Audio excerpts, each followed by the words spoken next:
Years go by, but the memory stays, and those were the good old days. Thank you so much for going down memory lane with me. Let me take you back and tell you a story or two about trips to Cedar Point, the great amusement park in Sandusky, Ohio. My cousin Sally Swisher, my cousin Junior Swisher, my cousin John Swisher, of course, we called him a Swish Man, as I always say. My cousin John Huffman, my cousin Sean, my Uncle George, I believe, was winning at one point. And my grandpa, Papa Lowell, my mom's dad, had won it a couple times as well. Of course, Uncle George and Papa Lowell were brothers. Nonetheless, I remember going to Cedar Point, and we would go and we would ride all their great roller coasters, the Mean Streak. We'd ride the Magnum XL 200. We'd ride the Corkscrew. We'd ride the Gemini. We'd ride just about every roller coaster they had, and we used to go just about every year, or at least every other year, as to something new that they've got, and go try it out. One of the times at Cedar Point that really sticks out to me to be a good time is where, as I got older, me and Sean went by ourselves. But backing up for just a second or two, we used to go to Cedar Point, and I used to be my camcorder on, and we used to like kind of point out people who kind of looked like a famous celebrity or somebody that we knew. We see the guy who looked like Laura Alzado.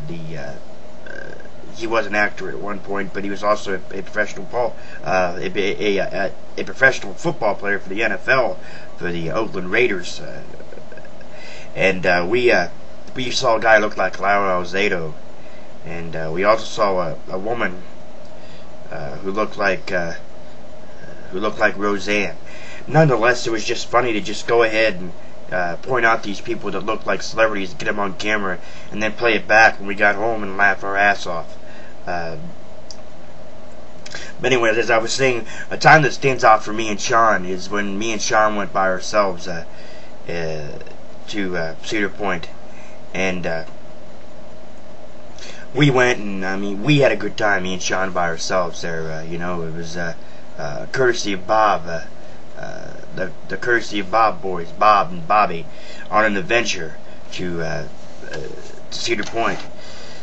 Like I said, we took the camcorder along, and Sean had walked by this woman, and he called her wildebeest. Said she looked like a wildebeest. I mean, this woman was really homely. She had a holy T-shirt and ripped pants and stuff like that. He called her a wildebeest. We laughed our ass off. That was funny. But Sean and I, that particular time, one particular time we went to Cedar Point. We went there a couple of times by ourselves, just him and I. And we went there, and it was the first year that we went. It was a tradition for me to get a picture taken of my of me just doing something off the wall. Those pictures they got where you put your pictures on different on a different thing, or different characters, if you will. Like you could be made the Wicked Witch of the West from the Wizard of Oz, or you could be made up as your picture on the on something. You know, just they take your picture and just, or your face rather, I should say, and put it on somebody else's body and whatnot. One year, we went ahead, Sean and I did, and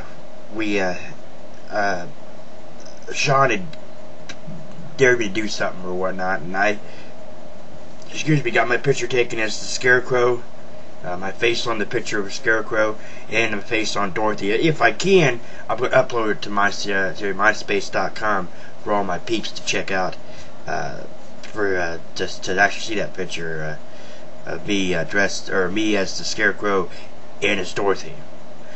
But another time that sticks out for me and Sean is when I did Love Shack in 10 voices. 10 voices would have been the impressions that I usually do: Johnny Carson, Jack Nicholson, Dr. Ruth Westheimer, Earl Merle Curl Taylor, and Christopher Lloyd, just the couple other voices that are in there. That was a funny time there. People were walking by as they were playing playing it back, me doing Love Shack and 10 voices, and some people were laughing about it. Some people were like, that's interesting. But Sean had done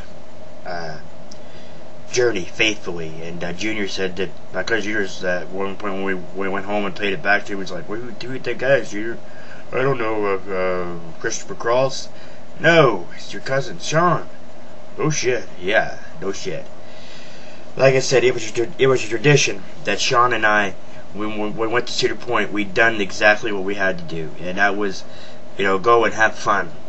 And Sean and I always had fun together when we were by ourselves, nonetheless. No matter what it was. At Cedar Point, we were talking America's Roller Coaster, the park of Real Thrills, whatever it is, that their little catchphrase, their little logo was each year. Sean and I went there a couple times. I hadn't been there since, I'd say, in a good 12 years, I'd say. Maybe somewhere around that area, 12 years. And like I said, it was a tradition that me and Sean went up there and had a tradition. And that Love Shack and 10 Voices, we played it back like 6-8 times on our way home, and we laughed and laughed like you never would laugh before. And it was just one of them times to look back and have fun. And Sean had went on a ripcord that particular year and ripcord cost like $25 to take you up in the air, and you pull the ripcord and you go flying and parasailing through the air, and they're on the ripcord. And Sean really enjoyed that. It was a good time for Sean to enjoy that. But like I said, it was just a great time to Cedar Point, riding roller coasters, getting into mischief, putting things on the looking at people who look like other people, like Lyra Alzado, like Roseanne, like that Wildebeest, and just funny times. And I look back on them funny times at Cedar Point, enjoying roller coasters and having fun, and I'd say yes, that was definitely the good old days. Thank you so much for going down memory lane with me. I'll catch you next time.